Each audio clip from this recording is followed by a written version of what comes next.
Hechos capítulo 8. Si tienen sus Biblias a la mano, por favor, acompáñenme al libro de Hechos de los Apóstoles. Hechos de los Apóstoles es el título tradicional que tenemos con respecto al libro de Hechos. Creemos que más son los hechos del Espíritu Santo a través de los apóstoles en el inicio del cristianismo.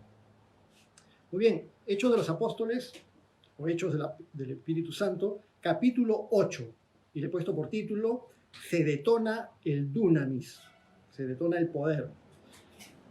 En el capítulo 6 habíamos visto que a raíz de algunas dificultades surgidas entre los hermanos, la iglesia levantó a 7 diáconos o a 7 servidores o ayudantes para servir las mesas o para encargarse de la distribución de la ayuda social, para que ayudaran a los apóstoles, para que los apóstoles no se tuvieran que encargar de esas tareas, no porque fueran tareas bajas, sino porque la iglesia estaba en pleno crecimiento, en plena explosión, y ya habían alrededor de 5.000 varones, entonces debían ser alrededor de 15.000 personas, en general la iglesia en Jerusalén. Entonces, frente a tal multitud, y las cosas empiezan a complicar, levantan a 7 diáconos para que ayuden a los apóstoles, especialmente en el área de la ayuda social, en el área de servir las mesas. Los varones elegidos, estos 7 varones, eran varones de buen testimonio, llenos de sabiduría y llenos del Espíritu Santo. Y entre esos 7 varones se mencionan a 2 personajes especialmente de relevancia en el relato de este libro de Hechos. Ya sabemos Esteban, del cual hemos hablado hace poco, y ahora hablaremos un poco de Felipe. De los otros no se habla más en el libro de Hechos. De Nicanor, Prócoro, Armenas, Timón y Nicolás no se habla más en el resto del libro de Hechos. Pero hacia finales del capítulo 6 y en el capítulo 7 habíamos leído de cómo Esteban era un varón poderoso en las Escrituras que estaba discutiendo con unos judíos provenientes de diferentes sinagogas, de diferentes regiones, y cómo estas personas en esa discusión con Esteban se iban enfureciendo y enfureciendo al no poder rebatirle el poder con el que Esteban predicaba, pero con el uso de las Escrituras, y predicaba de Jesús. Y finalmente a Esteban lo acusaron falsamente. En el capítulo 7 vemos eso también. A Esteban lo acusan falsamente y lo llevan ante el Sanedrín, y cuando Esteban confrontó al Sanedrín con la palabra de Dios, se enfurecieron más aún y finalmente lo mataron, lo apedrearon. Cuando lo iban a apedrear, Esteban dijo que veía el trono de Dios y al Hijo del Hombre sentado a la diestra del Padre. Es decir, ya estaba mirando la escena celestial. Y los que le estaban apedreando habían dejado sus ropas o algunas ciertas prendas, digamos, para tener la comodidad de poder apedrear con libertad a Esteban, y habían dejado sus prendas al cuidado de un joven llamado Saulo. Esto lo vimos hacia el final del capítulo 7. Y ese joven llamado Saulo en ese momento no arrojó alguna piedra, pero sí estaba cuidando las pertenencias de los que estaban apedreando a Esteban. Finalmente, Esteban clamó a Jesús y le dijo: Señor, no les tomes en cuenta este pecado. Y durmió, es decir, falleció. Y así terminó el capítulo 7 que vimos en la sesión anterior. Y ahora entramos al capítulo 8, que como todo el libro de Hechos en general es bastante narrativo. Es decir, vamos a hablar acerca de una historia de acontecimientos que realmente sucedieron. Así que vamos allí. Hechos capítulo 8 desde el versículo 1, que es la continuación exacta del capítulo 7. Obviamente, el capítulo 8 es la continuación del capítulo 7, pero empalman los versículos finales del capítulo 7 con los versículos iniciales del capítulo 8. En el capítulo 7, versículo 59 dice: y apedreaban a Esteban mientras él invocaba el Espíritu y decía: Señor Jesús, recibe mi espíritu. Y puesto de rodillas, clamó a gran voz: Señor, no les tomes en cuenta este pecado. Y habiendo dicho esto, durmió. Capítulo 8, versículo 1 dice: y Saulo consentía en su muerte. En aquel día hubo una gran persecución contra la iglesia que estaba en Jerusalén, y todos fueron esparcidos por las tierras de Judea y de Samaria, salvo los apóstoles. A inicios del versículo 1 menciona que Saulo consentía en su muerte, en la muerte de Esteban. Saulo, el joven a cuyos pies habían puesto las pertenencias de aquellos que estaban apedreando a Esteban, Saulo mismo no arrojó piedras, pero Saulo consentía en la muerte de Esteban. Este Saulo que más adelante se convertirá en el famosísimo apóstol Pablo, este apóstol del cual se habla en la mayor parte del libro de Hechos de los Apóstoles, como vamos a ver más adelante. En ese tiempo, en ese momento, Saulo consentía en la muerte de Esteban, es decir, era cómplice de ese asesinato. Y seguramente Saulo, después el apóstol Pablo, cuando escribió la carta a los romanos, debe haber tenido eso en mente en Romanos 1:32, cuando habla acerca de aquellos que se complacen con los que practican el pecado. No solo los que lo hacen, sino también los que se complacen con los que practican el pecado son tan culpables como los otros. Menciona en el versículo 1 que aquel día hubo una gran persecución contra la iglesia que estaba en Jerusalén. Persecuciones y martirios se convirtieron en algo común para la vida de un creyente cristiano. Ser cristiano en esa época era realmente para valientes. En realidad, al igual que en la actualidad, ¿quién habría de querer abrazar una fe sabiendo que vas a ser rechazado socialmente? A los que empezaban a creer en Jesucristo los empezaban a expulsar de las sinagogas allí, lo cual para los judíos era como que les quites la vida entera. ¿Quién va a abrazar una fe sabiendo que lo van a maltratar, sabiendo que lo van a insultar, sabiendo que lo van a avergonzar o incluso que lo pueden matar? Solo aquellos que han escuchado al Espíritu Santo para recibir a Cristo y que llegan a comprender lo que está en juego, el futuro, el destino eterno de las personas, tienen ese fervor para abrazar el cristianismo, y solo aquellos que saben, que llegan a entender el amor que Dios nos ha tenido para que su Hijo Jesucristo hiciera tanto por nosotros, podemos lograr comprender, aunque muchos no hemos experimentado lo que experimentaron esos cristianos, pero todos los creyentes cristianos recibimos pruebas de una forma o de otra. Junto con la aflicción o la tribulación que pudieran pasar en esta gran persecución que hubo contra la iglesia que está en Jerusalén, o después en grandes persecuciones que han habido contra los cristianos en diferentes momentos históricos y en diferentes lugares de la tierra, nuestro Señor Jesucristo nos dijo en Mateo capítulo 5, versículos 10 al 12, bienaventurados los que padecen persecución por causa de la justicia, porque de ellos es el reino de los cielos.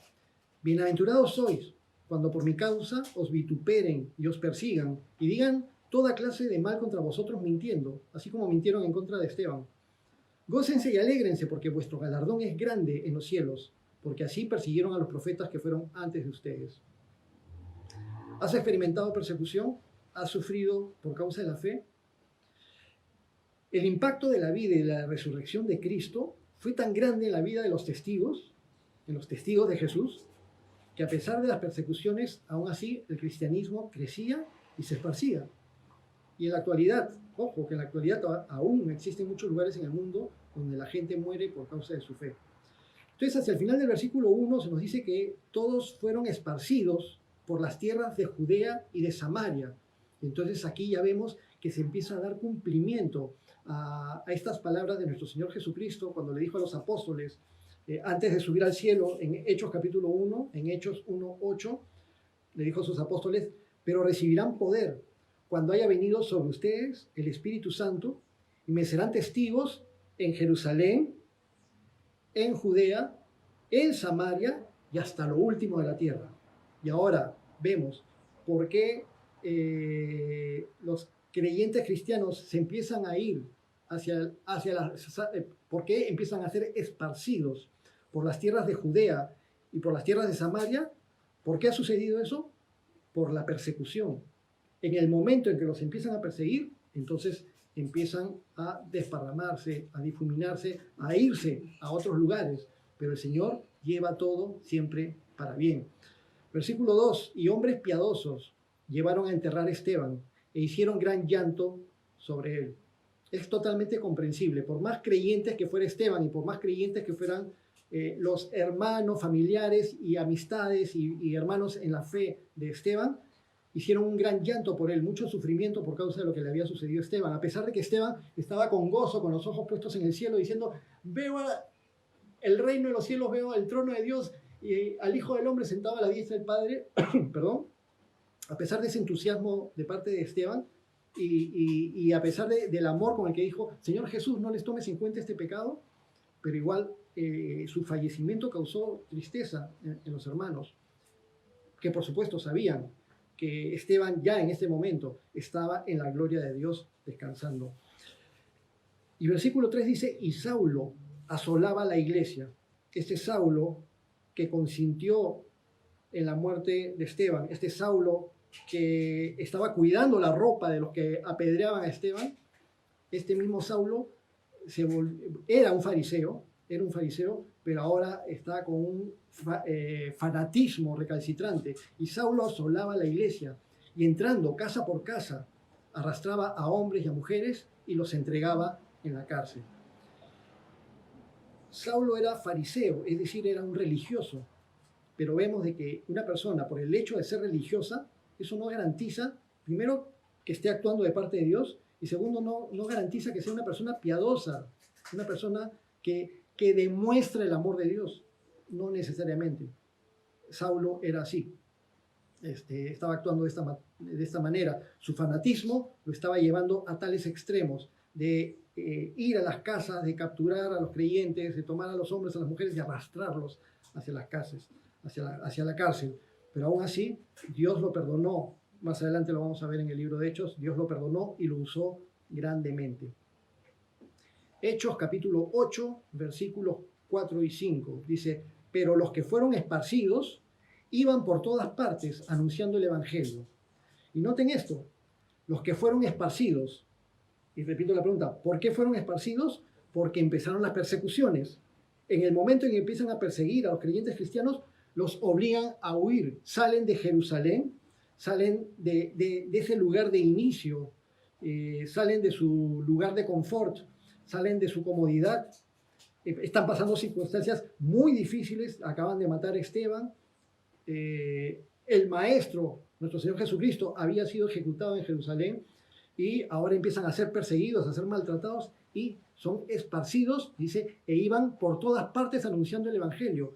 Así que mientras que el enemigo, mientras que Satanás pretendía acallar el cristianismo y acallar a los cristianos poniendo en el corazón de malos líderes religiosos que no eran hijos de Dios, sino que eran hijos del diablo, el enemigo ponía en sus corazones asesinar a los creyentes cristianos, en lugar de acallar la fe, eso propició que se desperdigara más el cristianismo, se desató el cristianismo, explotó el dunamis, ese poder del Espíritu Santo de Dios, se detonó, explotó y salió a más lugares, causó el efecto completamente contrario. Y ahí el Señor se empezó a glorificar ya en otros lugares, no solamente en Jerusalén. Dice que iban por todas partes anunciando el Evangelio. Hay que orar y pedirle al Señor que sepamos aprovechar las circunstancias que son muy difíciles para la gloria de su reino. Estamos viviendo en tiempos difíciles en la actualidad. Es una realidad. La enfermedad que está asolando el mundo en este momento, causada por el coronavirus y la enfermedad llamada COVID, es una realidad. Los cristianos no andamos con miedo, andamos con fe y andamos con prudencia y tomamos las medidas que debemos tomar y no bajamos la guardia y no bajamos nuestra fe.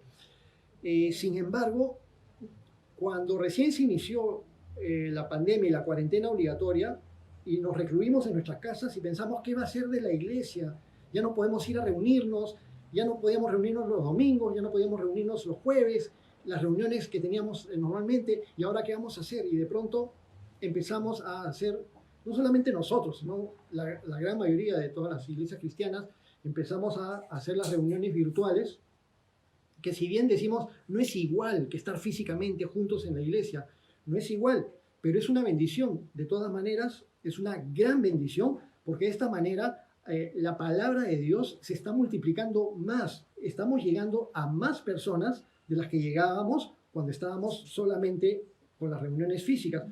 Obviamente que también las transmitíamos después por YouTube, las grabaciones, pero esto ha propiciado una circunstancia de que varias veces por semana, los lunes, los martes, los jueves, los domingos, estamos transmitiendo estudios de la palabra de Dios para la gloria del Señor, pero para provecho, para alimentación espiritual del pueblo de Dios.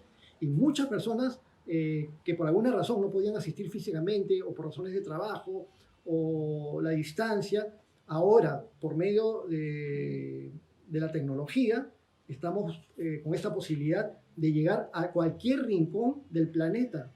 Quizás sea una de las maneras en que el Señor use para que su evangelio llegue hasta lo último de la tierra. Pero este es un tiempo para aprovecharlo, para orar, para que haya una explosión en la predicación de la palabra y más almas sean salvas. Y ya vendrá tiempo en el cual nos podremos reunir de nuevo físicamente. Y lo haremos. Pero cuando nos reunamos físicamente, no vamos a dejar esto que hemos aprendido, de hacer las transmisiones virtuales, lo cual es una bendición. Entonces, los que fueron esparcidos iban por todas partes anunciando el evangelio, y entonces Felipe, están nombrando al segundo de los diáconos, Felipe, descendiendo a la ciudad de Samaria, les predicaba a Cristo. Y mencionan a Felipe, en un momento vamos a hablar más de él. Este Felipe no era el apóstol. Entre los 12 apóstoles había un apóstol llamado Felipe. Pero cuando se habla en este momento de Felipe, está hablando de uno de los 7 diáconos que fueron elegidos en el capítulo 6. Después de Esteban mencionan a Felipe, y a este Felipe se le dice Felipe el evangelista. Y descendiendo, dice, fue a la ciudad de Samaria y les predicaba a Cristo.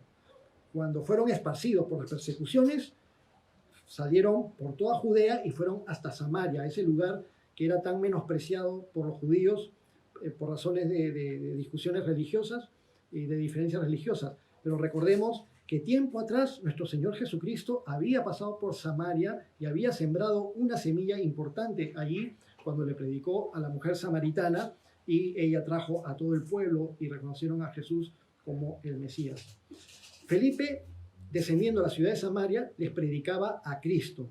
¿Qué cosa les predicaba Felipe? Les predicaba a Cristo. ¿De quién predicaba Felipe? Les predicaba de Cristo. Siempre el fundamento y el centro de toda predicación debe ser Cristo, nuestro Señor Jesucristo. Muchos en la actualidad predican iglesias, le hacen propaganda a iglesias, a denominaciones, a movimientos u organizaciones religiosas, pero sabemos que ninguna organización, ni iglesia, ni individuo puede salvar, que el único que salva es Jesucristo, y por eso es nuestro deber como personas que enseñamos la palabra de Dios o que compartimos la palabra de Dios, llevar a las personas a Cristo, no hacia nosotros, sino hacia Cristo. Solamente Jesús salva. Jesús, Él, únicamente Él es el camino, la verdad y la vida, y nadie llega al Padre si no es por Él. Ya habíamos leído en Hechos 4:12, y en ningún otro hay salvación, porque no hay otro nombre bajo el cielo dado a los hombres en que podamos ser salvos, solo en el nombre de Jesús. Y hay un solo mediador entre Dios y los hombres, Jesucristo, hombre. Versículo 6. Y la gente unánime escuchaba atentamente las cosas que decía Felipe, oyendo y viendo las señales que hacía. Porque de muchos que tenían espíritus inmundos, salían estos dando grandes voces, y muchos paralíticos y cojos eran sanados. Así que había gran gozo en aquella ciudad. Ahí estaba actuando este hombre, Felipe, el diácono. Los apóstoles se habían quedado en Jerusalén, pero los demás creyentes, muchos creyentes, tuvieron que salir esparcidos por diferentes lugares, y Felipe, el evangelista, como es nombrado más adelante en Hechos capítulo 21, aquel que empezó también, igual que Esteban, sirviendo mesas, atendiendo las necesidades sociales de la iglesia, y ahora el Señor le pone sobre otras responsabilidades y lo envía hacia Samaria. Felipe fue fiel en lo poco y ahora el Señor lo pone sobre mucho.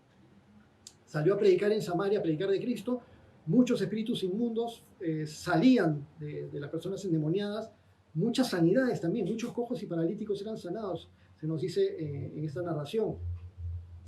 Que debemos tomar en cuenta que a veces hay muchas personas que dicen que quieren servir a Dios, pero no están muy dispuestas a servir en lo que podrían considerar tareas bajas dentro de la iglesia. Simplemente quieren rápidamente tener posiciones de autoridad o de liderazgo o de prestigio delante de los demás, pero no es así, no es así realmente en el cristianismo. Jesús, ya lo hemos dicho antes, siendo Dios y siendo Rey, vino para servir y no para ser servido, dándonos él mismo el ejemplo. Y si estamos nosotros dispuestos a ser usados por Dios en cualquier cosa que Él quiera, el Señor después nos puede usar también para cosas muy grandes y todo lo va a hacer Él mismo, todo lo va a hacer el Señor en nosotros. Felipe predicaba y también vemos estas señales maravillosas, salían los demonios y las sanidades. Entonces estas sanidades eran un respaldo de la autoridad que le daba el Señor, con la cual estaba Felipe predicando acerca de Jesús.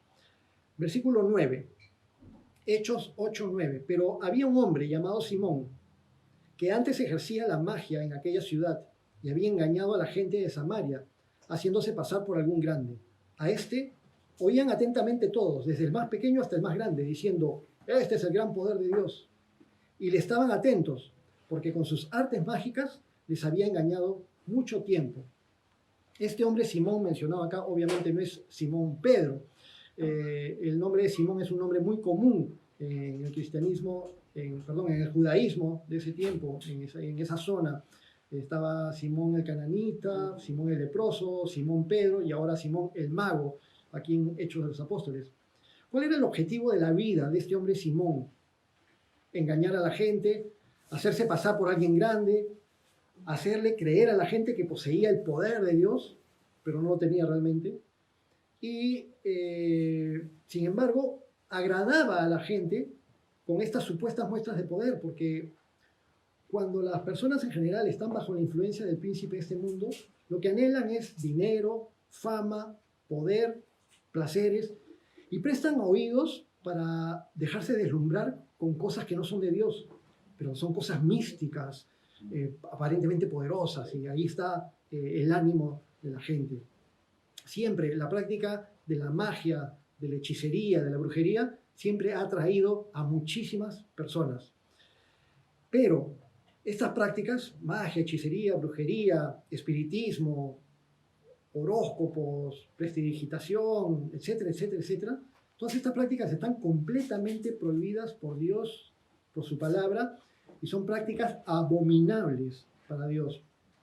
No se tratan de juegos inocentes, sino de verdaderas obras diabólicas que tienen una influencia satánica sobre las personas. No lo vamos a leer ahora, pero está completamente proscrito. Ustedes lo pueden leer en Deuteronomio capítulo 18, los versículos del 9 al 14, etcétera, etcétera, etcétera. Este pecado de la hechicería, de la magia, la brujería, siempre está íntimamente relacionado con la avaricia y con la idolatría. No en vano muchas personas que desean tener dinero buscan la brujería para ver medios de conseguir sobrenaturalmente tener mayor poder o mayor fama o más dinero. Hasta presidentes de nuestro país, esto yo lo sé de primera mano. Por ejemplo, el presidente Fujimori, no es una opinión política, es una descripción de hechos. El presidente Fujimori iba a visitar las guaringas en el norte, iba a visitar a los brujos, siempre se daba sus baños y siempre que había algo de brujería, el presidente Fujimori buscaba esas cosas porque era sumamente pegado a la superstición, sumamente supersticioso. E incluso cuando vino vino traído al Perú un famoso adivinador, un famoso brujo llamado Walter Mercado, que fue traído, no sé si era de Centroamérica, ¿de qué país? Una especie de chamán, pero era una imagen completamente trastornada. Cuando vino Walter Mercado iba a hacer shows a nivel Lima, a nivel Perú, y tan comercial era el asunto que lo trajo un empresario artístico muy conocido, y entre los planes y tenía su rol de actividades que tenía que desarrollar. Entonces en ese rol de actividades era llegar al aeropuerto, de ahí al hotel y del hotel a Palacio de Gobierno. Y después de Palacio de Gobierno regresaba al hotel y después al día siguiente sus otras actividades. Entonces siempre el amor por el poder, por la fama, por el dinero, por la avaricia, etcétera, etcétera, siempre están muy ligados a la práctica de la magia y de la hechicería. ¿Por qué tanta gente consulta a los brujos? ¿Por qué tanta gente se hace leer las cartas o las manos? ¿Por qué tanta gente consulta los horóscopos? Y desgraciadamente es porque no conocen a Dios ni confían en Él.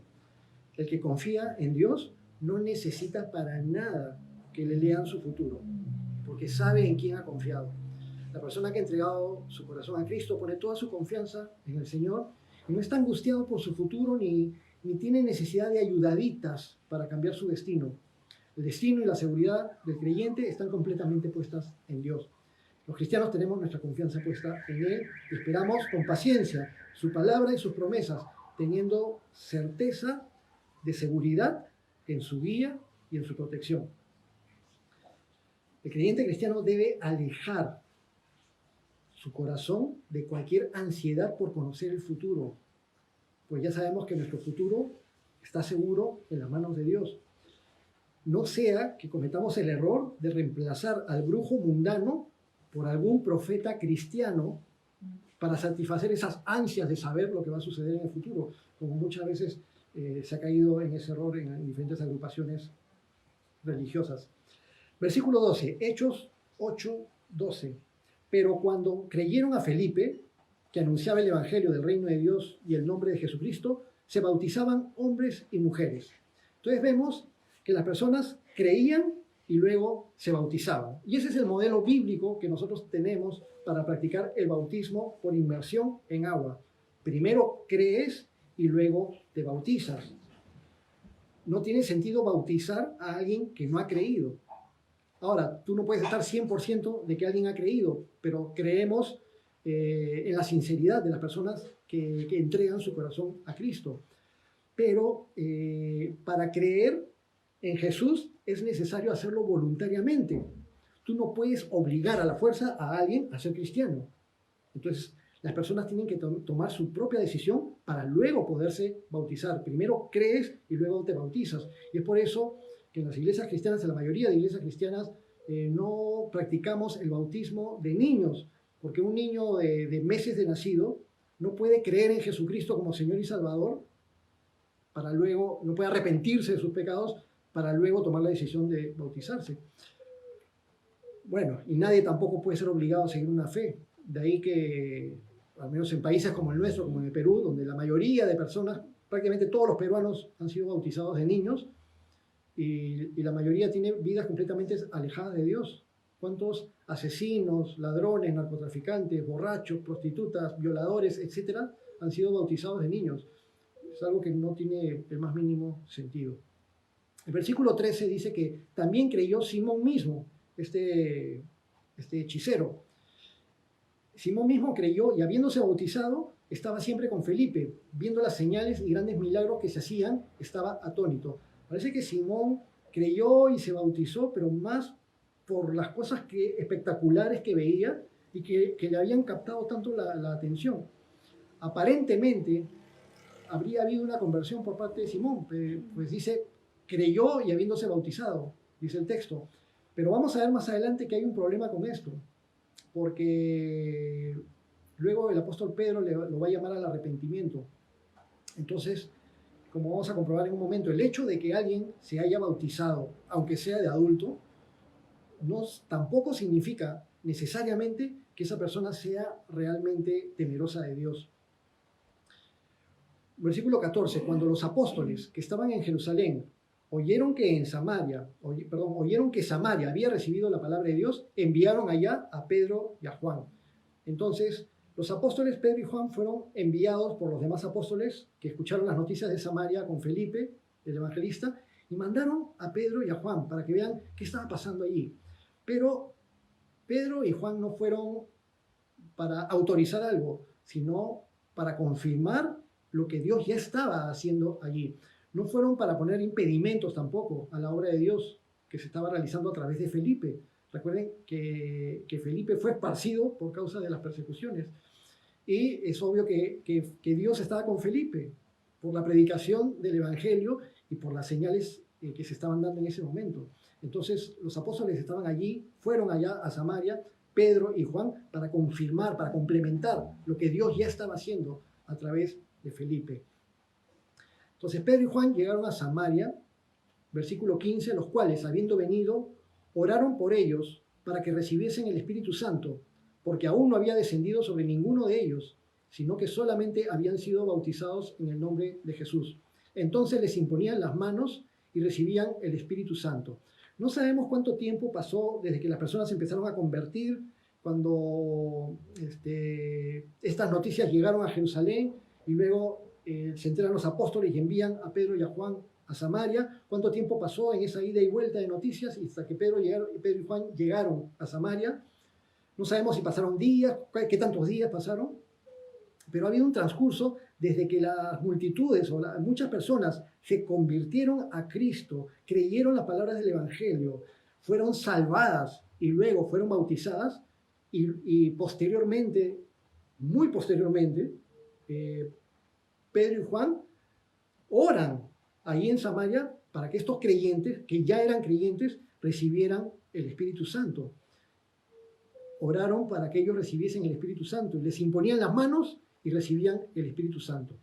Estos creyentes en Samaria ya habían creído, ya se habían convertido, ya habían experimentado la regeneración, ya eran salvos, por lo tanto ya tenían el Espíritu Santo morando dentro de ellos, pero les faltaba recibir el Espíritu Santo sobre ellos, como cuando Jesús dijo, recibirán poder cuando venga sobre ustedes el Espíritu Santo. Ese mismo dunamis por el cual uno es capaz de ser mártir, capaz de ser testigo para Jesucristo, para ser testigo en Jerusalén, en Judea, en Samaria y hasta lo último de la tierra. Versículo 18. Cuando vio Simón, obviamente Simón el hechicero, que por la imposición de las manos de los apóstoles se daba el Espíritu Santo, les ofreció dinero, diciendo, dadme también a mí este poder, para que cualquiera a quien yo impusiere las manos, reciba el Espíritu Santo. Entonces este Simón, el mago o el ex mago, tuvo que haber visto algo que le produjo codicia, este poder desconocido para él, este poder del Espíritu Santo, el cual él anhelaba, pero lo anhelaba de una manera equivocada. Su problema era que aún continuaba con una mente y con una actitud carnal. Lo que quería Simón era tener un poder que le permitiera tener dominio e influencia sobre los demás, además de fama. Y hay que tener cuidado en este tema. La Biblia enseña, el Nuevo Testamento enseña acerca de los dones del Espíritu Santo. Son reales y al menos en las iglesias de Calvary Chapel y en muchas otras iglesias cristianas, creemos aún en la eficacia y en el uso de los dones del Espíritu Santo el día de hoy. Pero sin embargo, los dones del Espíritu Santo son para la edificación del cuerpo de Cristo y para la edificación personal y edificación del cuerpo de Cristo. No son para que alguien se vuelva más espiritual que otros, para que alguien tenga más poder que otros. ¿Cuántas veces habrá personas que desean tener los dones del Espíritu Santo, pero no tanto para hacer bendición a los demás realmente, sino para parecer más espirituales que los demás? ¡Wow! Ese hermano como ora en lenguas. ¡Wow! Ese hermano como profetiza. ¡Wow! La hermanita tal que tiene dones de sanidades. Igual tal, igual el ministerio de fulano, el profeta, el apóstol, etc. Y se empiezan a espiritualizar las cosas y a creerse superiores espiritualmente. Y luego llega el ungido de Dios, que llega como por encima de los demás. El ungido, chazam, chazam, recibe, recibe. No es así. Entonces, ¿qué le dice el apóstol Pedro a Simón? Hechos 8, versículo 20. Simón, entonces Pedro le dijo, tu dinero perezca contigo, porque has pensado que el don de Dios se obtiene con dinero. El don de Dios es un regalo que se recibe por gracia. Al igual que la salvación, también el Espíritu Santo es un regalo de Dios. Y lo que se recibe como regalo, lo que se recibe por gracia, no puede ser comprado, no puede ser ganado, no puede ser merecido. Cualquier intento por comprar, por ganar o por merecer la salvación o el Espíritu Santo es un acto de rechazo a la bondad y a la misericordia de Dios, o quizás una muestra de autosuficiencia y orgullo, cuando yo quiero por mis propios medios tener salvación o por mis propios medios tener dones del Espíritu Santo. ¿Y qué será de aquellas agrupaciones religiosas donde te ofrecen oración por sanidad a cambio de una ofrenda supuestamente voluntaria? Y esto es muy conocido y es muy común. Yo estoy seguro que muchos de ustedes habrán sido testigos de alguien que les ha hablado o habrán visto a alguien que involucrado en este tipo de agrupaciones religiosas. A veces las puedes ver caminando por las calles, de repente hay un local de organizaciones así parecidas a esa que dice paren de mentir, paren de sufrir, donde te dicen para orar por un familiar, pero ahí tienes la rosa bendecida y tienes el agüita del Jordán o la tierrita de no sé dónde, y que ellos oran por eso, te lo llevas, dejas tu ofrenda y con eso puedes sanar a alguien. El don de Dios es gratuito.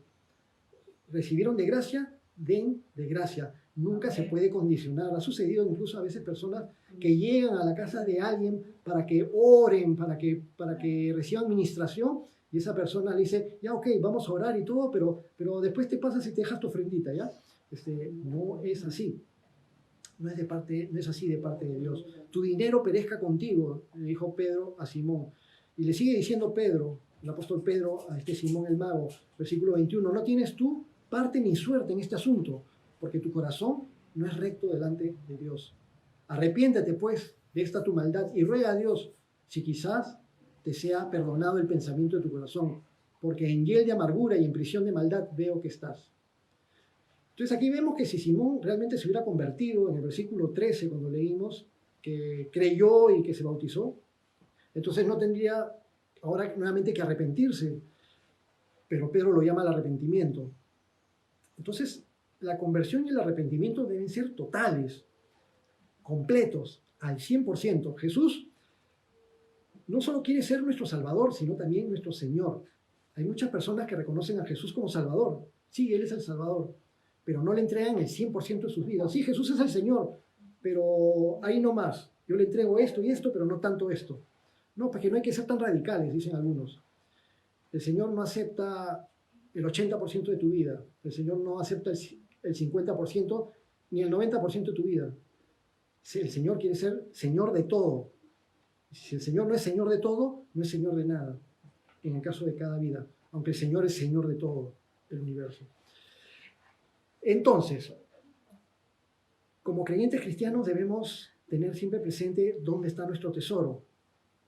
Simón el mago todavía tenía ansias de fama y ansias de poder, ciertas ambiciones que lo estaban desviando y lo llenaban de una amargura y de una insatisfacción, de una privación del gozo y de la libertad y de la paz que tenemos en Cristo.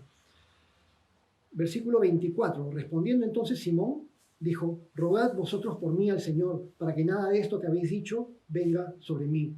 Y esto es lo último que sabemos de Simón el mago. Nunca más vamos a oír hablar de él. Finalmente, si de veras se convirtió, Dios lo sabe y lo sabremos si nos lo encontramos en el cielo. Supongo que sí.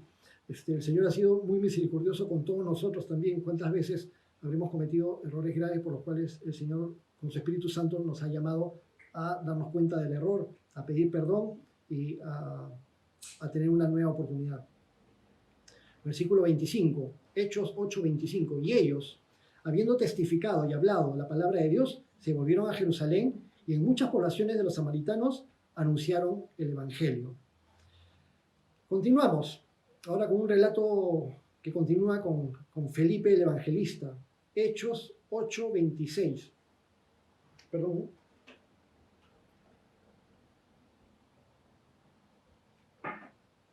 Hechos 8:26. Un ángel del Señor habló a Felipe diciendo, levántate y ve hacia el sur, por el camino que desciende de Jerusalén a Gaza, el cual es desierto. Un ángel le habla a Felipe y entendemos que muchas veces Dios usó, tanto en el Antiguo Testamento como en el Nuevo Testamento, a mensajeros celestiales para dar instrucciones. Sucedió con María, sucedió con José, lo vemos ahora con Felipe, lo vamos a ver después con el apóstol Pedro, sucedió con el apóstol Pedro, lo vamos a ver con el apóstol Pablo. Entonces el Señor lo usaba y el Señor lo podría usar. Muchas veces el Señor utiliza ángeles humanos. La palabra ángel significa mensajero, alguien que hace u obra algo de parte de Dios. Y es así que a veces uno puede experimentar el gozo de sentir algo en el corazón, de hacer por alguna persona que ni siquiera de repente te lo ha pedido, y hablas con esa persona, la ministras en el Señor, la ayudas de alguna manera y esa persona dice, un ángel, eres un ángel que Dios me ha enviado. Y así a veces uno puede ser un mensajero de Dios y tener ese gozo para la gloria de Dios. Pero Dios también tiene muchas formas de hablar a sus hijos, por medio de ángeles, por medio de su Espíritu Santo en nuestros corazones, por medio de otros hermanos, por medio de las circunstancias. No podemos descartar esas posibilidades, pero siempre debemos cotejar todo a la luz de la palabra de Dios. A la luz de la palabra de Dios. El apóstol Pablo nos dio una seria advertencia en Gálatas 1:8. Dentro de poco, dentro de un par de semanas, va a empezar el estudio de la carta, de la epístola de Gálatas. El pastor Iván va a estar enseñando los días lunes la carta a los Gálatas, y ahí se va a ver esto profundamente. El apóstol Pablo dijo, si uno de nosotros, los apóstoles, o un ángel del cielo, viene y les predica un evangelio diferente del que ya han recibido, que sea maldito. Entonces, no hay que deslumbrarse con el hecho de que alguien reciba supuestamente alguna revelación de parte de un ángel, sino si es que lo que uno recibe, sea de una prédica, sea de un pastor, de un reverendo, de un libro que leí, de la televisión o donde sea, si es que va de acuerdo al evangelio que he recibido, si va de acuerdo a la palabra de Dios, y si no va de acuerdo a la palabra de Dios, que sea maldito y lo rechazo. El fundador de la iglesia o de la religión mormona, José Smith, recibió la visitación, supuestamente la visitación de un ángel que le reveló unas nuevas escrituras. Él se deslumbró con estas sucesivas apariciones que tuvo, y sus familiares y sus amigos también se deslumbraron con lo que José Smith estaba recibiendo. Pero si José Smith hubiera sido obediente a la palabra de Dios y a las palabras del apóstol Pablo en Gálatas 1:8 que acabamos de mencionar, si un ángel del cielo viene con un evangelio diferente que sea maldito, pero se le apareció a José Smith un ángel con el evangelio restaurado, o sea, con el otro evangelio de Jesucristo, ¿no está tan obvio en contra de la palabra de Dios? La palabra de Dios se defiende a sí misma para que no caigamos en esos errores. En 2 Corintios 11:4 dice, porque si viene alguno predicando a otro Jesús del que os hemos predicado, o recibís otro espíritu del que habéis recibido, u otro evangelio del que habéis aceptado, bien lo toleráis. Bueno, ya sabemos que si José Smith hubiera sido obediente a la palabra de Dios, no se hubiera dejado engañar por ese demonio que se le apareció, ni hubiera arrastrado detrás de su condenación a millones de personas. La manera más segura y confiable en la que Dios nos habla el día de hoy es a través de su palabra. Esto no se debe a que pudiera haber algún error, si es que Dios me habló a mi corazón, pero Dios se equivocó. Dios no se equivoca. Pero tenemos la palabra de Dios, la palabra profética más segura aquí en las Escrituras. Porque yo puedo decir, Dios me habló a mi corazón, pero mi corazón sí se equivoca. Dios no, es el ser humano el que contiene errores. Hay muchas veces que las personas atribuyen a Dios algún mensaje que en realidad Dios nunca dio. Entonces, en la Biblia es que encontramos seguridad y estabilidad. En las personas encontramos fluctuaciones propias de los sentimientos y de las emociones humanas. Y algo importante antes de continuar, ya no hay ninguna revelación de tipo doctrinal o alguna nueva enseñanza que alguien pueda recibir en la actualidad, ni por ángeles, ni por sueños, ni por profecía. Todo lo que se necesita saber para ser salvos y para vivir una vida cristiana que le agrade a Dios está completamente establecido en la Biblia. Por eso es que no hay nuevas revelaciones.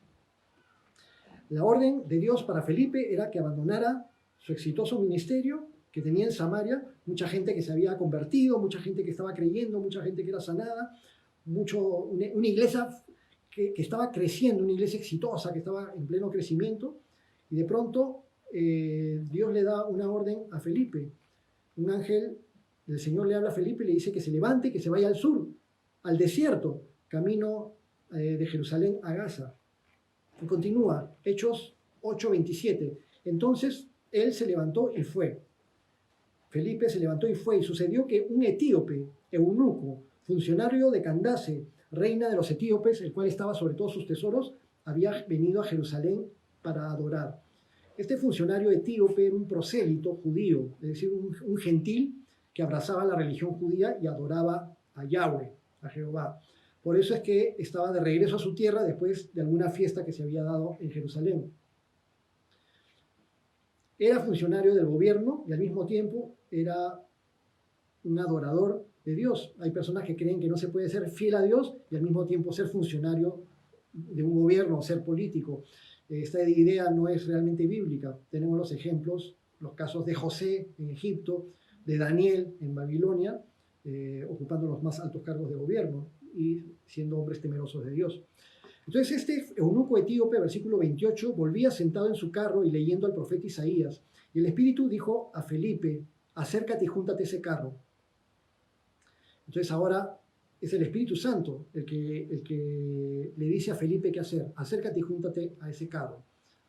Acudiendo Felipe, le oyó que leía al profeta Isaías y dijo, ¿pero entiendes lo que lees? Y el eunuco etíope, o el funcionario, le dijo, ¿y cómo podré si alguno no me enseñare? Y rogó a Felipe que subiese y se sentara con él.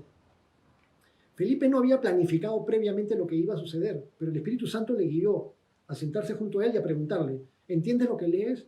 Y el eunuco o el funcionario etíope le dice, ¿y cómo voy a entender si no hay nadie que me enseñe? Y rogó a Felipe que se siente junto con él. Es bíblico que recibamos la palabra de Dios, pero también es bíblico que se le encuentre sentido a esa palabra que estamos aprendiendo de acuerdo al resto de las escrituras. Vemos el ejemplo en Nehemías, cuando se leyó la escritura delante de todo el pueblo y los levitas hacían entender al pueblo la ley y leían el libro de la ley de Dios, dice, y la leían claramente y ponían el sentido a la palabra de Dios de modo que le entendiesen la lectura los que estaban oyendo. Versículo 32, el pasaje de la escritura que el funcionario etíope estaba leyendo era este. Como oveja a la muerte fue llevado, y como cordero mudo se quedó delante del que lo trasquila. Así no abrió su boca.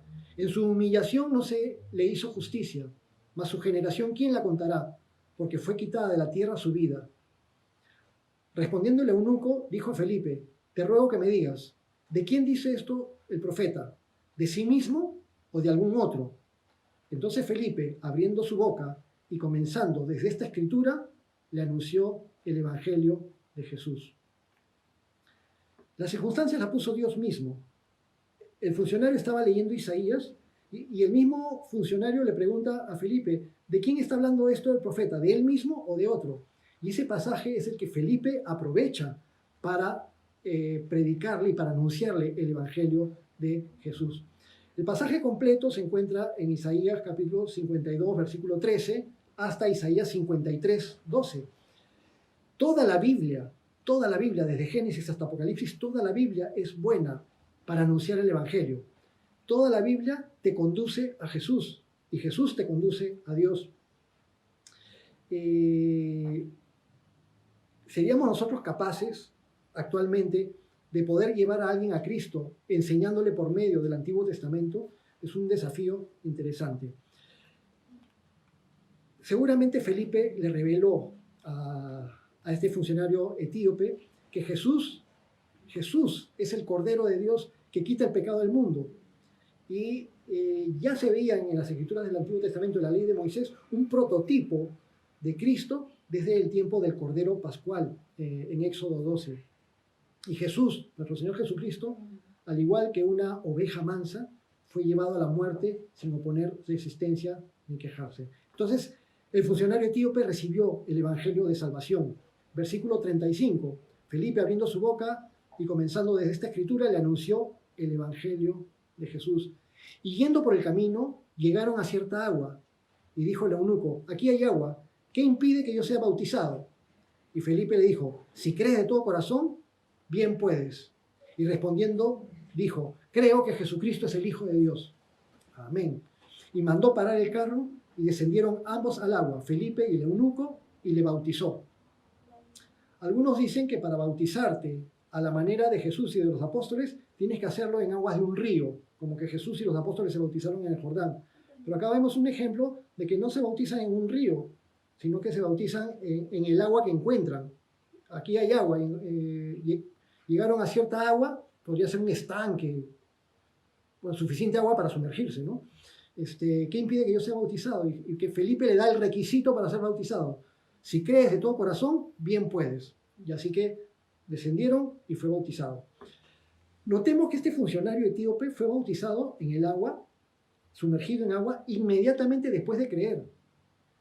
No tuvo tiempo y no se dieron tiempo de recibir charlas de bautizo. Felipe no le dijo al eunuco, oye, mira, te voy a dar tus charlas de bautizo durante las próximas 6 semanas y después te bautizamos.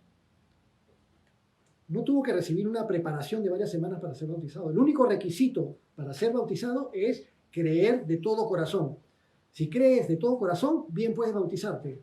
Creo que Jesús es el Cristo, Jesucristo es el Hijo de Dios, amén. Entonces puedes ser bautizado. Ahora, con respecto a este funcionario etíope, era de otra nación, lejos, de otra etnia completamente diferente. Y esto es un ejemplo más de cómo Dios da oportunidad a todos para que sean salvos. Dios propició las circunstancias para que Felipe le predicara al funcionario etíope. El etíope venía de África y aunque ya abrigaba la religión judía, necesitaba el evangelio para salvación. Y Dios le puso a Felipe de por medio. Ahora, Dios no escatimó esfuerzos. Este Felipe, que había estado predicando en Samaria con un ministerio exitoso, ahora había sido sacado de ese ministerio exitoso y fue llevado al desierto para que le predique a una persona. Y el etíope no recibió el mensaje de salvación por intermedio de un ángel o directamente del cielo, sino que necesitó un agente humano, porque así lo ha establecido Dios. Dios estableció que las personas sean salvas por la locura de la predicación. Y para que alguien predique, alguien tiene que ser enviado. Puede ser tú, puedo ser yo, puede ser este mensaje que más adelante lo vean otras personas en otro lugar. Entonces es necesario que las personas escuchen la palabra, porque la fe viene por oír y oír por la palabra de Dios. Cuando subieron del agua, versículo 39, el Espíritu del Señor arrebató a Felipe y el eunuco no le vio más y siguió gozoso su camino. Felipe fue sacado sobrenaturalmente de ese lugar. Es la palabra griega arpazo, esa palabra arrebató, que indica que el Espíritu tomó a Felipe de alguna manera y lo llevó a otro lugar. ¿Cómo sucedió? No lo sabemos, pero Felipe se encontró de pronto a varios kilómetros de distancia de donde había estado y el funcionario etíope se fue gozoso. Que Dios te use a ti y me use a mí para que otras personas reciban gozosos al Señor. Influenciemos de esa manera la vida de las personas. Versículo 40. Pero Felipe se encontró en Azoto y pasando anunciaba el evangelio en todas las ciudades hasta que llegó a Cesarea. Entonces Felipe estuvo recorriendo la zona costera de Israel desde Gaza, donde tuvo el encuentro con el etíope, camino a Gaza, y luego se encontró en Azoto, a varios kilómetros, y de ahí se fue yendo hacia el norte, por la costa, ciudad por ciudad, hasta llegar a Cesarea. En Cesarea es donde Pablo lo va a encontrar como unos 20 años más adelante, en Hechos capítulo 21, a este mismo Felipe el evangelista. Esta ciudad de Cesarea se encontraba como a un poco más de 100 kilómetros al noroeste de la ciudad de Jerusalén, hacia la costa del mar Mediterráneo, y era una ciudad muy importante construida por Herodes el Grande en honor de César Augusto. Esta ciudad era el centro del gobierno oficial romano en Israel. Bueno, para terminar, recordemos que Dios tiene amor por todos los seres humanos de cualquier lugar del planeta y de cualquier origen étnico, y cuando alguien, en cualquier época histórica y en nuestros días también, en cualquier rincón del planeta, cuando alguien de cualquier trasfondo realmente tiene un corazón temeroso de Dios, entonces Dios mismo va a proveer la manera de hacerle llegar el evangelio, como proveyó para el etíope, como proveerá más adelante cuando leamos con respecto a Cornelio, que era un romano, como hizo en el Antiguo Testamento cuando envió a Jonás hacia Nínive, Así hace el Señor, y el Señor ha actuado millones y miles de millones de veces de cosas de las cuales nosotros ni nos hemos enterado. Pero el Señor ama a cada ser humano, y porque Dios es justo, a todos nos da la misma oportunidad. Algunos oyen y creen, otros oyen y no quieren creer. Muy bien, que el Señor nos use para que muchos oigan y crean. Vamos a orar. Amado Padre, hemos recibido tu palabra con gozo, esta narración tan linda en el libro de Hechos, de las cosas que sucedieron de verdad. Narración linda, el episodio del etíope, la forma en que usaste a Felipe, circunstancias un poco más tristes cuando vimos lo que sucedió con Esteban, pero sin embargo, Señor, todas las persecuciones que vinieron después de la muerte de Esteban, tú las usaste para bien, porque de esa manera seremos más espirituales que los demás, no para sentirnos confiados en nuestros propios esfuerzos, en nuestras propias capacidades de mantenernos firmes, sino confiando en tu gracia, confiando en tu poder, confiando en tu misericordia. Amado Señor, te rogamos que nos uses a todos ahora que estamos así en este tiempo aislados, en este tiempo de cuarentena, pero que aún podemos hacer uso de las redes sociales, de WhatsApp, de Facebook, de otras redes nuevas que están apareciendo y de muchas circunstancias más. Te rogamos, Señor, que nos uses para tu gloria con nuestras familias, con nuestros vecinos, con las personas que tenemos de contacto, y que tú, Señor, te glorifiques y que traigas la oportunidad a más y más personas de que sean salvadas, así como nos diste la oportunidad a nosotros. Todo esto te lo pedimos, Padre, en el nombre de Jesucristo, tu Hijo. Amén y amén.